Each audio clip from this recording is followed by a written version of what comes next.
pagi, perkenalkan nama saya Ana Norita Sinaga dari kelas 11 akuntansi B.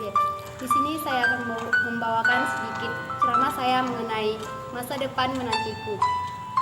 Amsal 23 ayat 12 sampai 18. Janganlah hatimu iri pada orang-orang yang berdosa, tetapi takutlah akan Tuhan senantiasa. Karena masa depan sungguh ada dan harapanmu tidak akan hilang. Bagi seorang pemuda, apa hal yang paling dikhawatirkan di dalam hidupnya? Tentu saja mereka semua mengkhawatirkan masa depannya, bukan? Sebenarnya tidak hanya pemuda saja, orang tua pun masih mengkhawatirkan masa depannya. Masa depan merupakan sesuatu yang sangat rahasia dan menjadi sebuah misteri. Tidak ada seorang pun yang tahu akan bagaimana masa depannya kelak. Pasti di antara kita semua tidak ada yang ingin masa depannya buruk, bukan? Pasti kita mendambakan pekerjaan yang kita impikan, memiliki rumah yang mewah, kendaraan pribadi, bahkan membangun sebuah keluarga bersama dengan orang yang kita kasihi. Masa depan yang Tuhan berikan bagi kita semua sungguhlah indah. Jika pada saat ini kamu merasa tidak memiliki masa depan, apa yang membuatmu berkata demikian?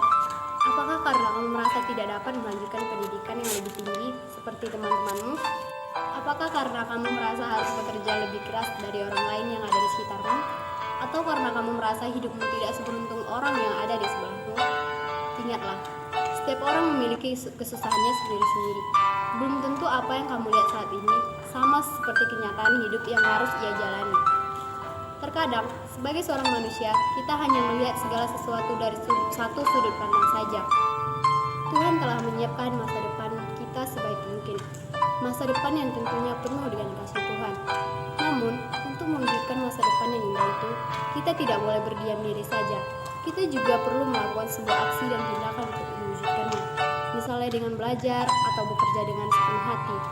Jika pada saat ini kamu merasa kamu harus bekerja keras untuk menggapai masa depan itu, maka bekerjalah dengan segenap kemampuanmu.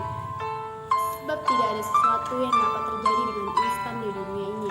Janganlah takut dengan masa depan yang menantimu. Jika kamu hanya berpikir bahwa kamu tidak memiliki masa depan yang indah, kamu sungguh salah. Sebab ada tangan Tuhan yang sedang mempersiapkannya. Kita tidak tahu seperti apa kita ke depannya. Kita tidak tahu apa yang akan terjadi 1 jam kemudian, bahkan hari esok. Manusia hanya menduganya saja, sebab tidak ada seorang pun yang mengetahui apa yang terjadi dalam dirinya. Tuhan bisa mengubah hidupmu, bahkan keadaanmu saat ini. Ia bisa mengubahnya menjadi lebih baik seturut dengan kehendaknya. Datanglah kepadanya dan berdoalah selalu agar ia menguatkan dan meneguhkan kamu agar kamu justru tidak jatuh ke dalam pencobaan. Raihlah masa depan itu dengan senyuman dan penuh pengharapan. Janganlah kamu mengeluh akan saat ini, sebab kamu tidak akan tahu apa yang akan terjadi besok. Sama seperti Yusuf yang harus melalui banyak ujian hingga akhirnya ia memperoleh apa yang ia impikan. Selain berdoa, ia juga harus bekerja keras untuk mewujudkannya. Sekarang janganlah kamu hanya terfokus pada apa yang sedang terjadi.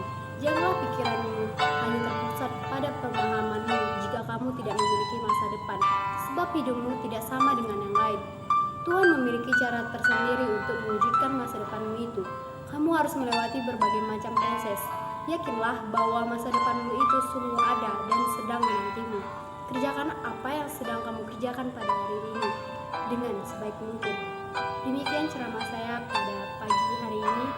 Lebih dan kurang saya mohon maaf. Terima kasih. Tuhan memberkati.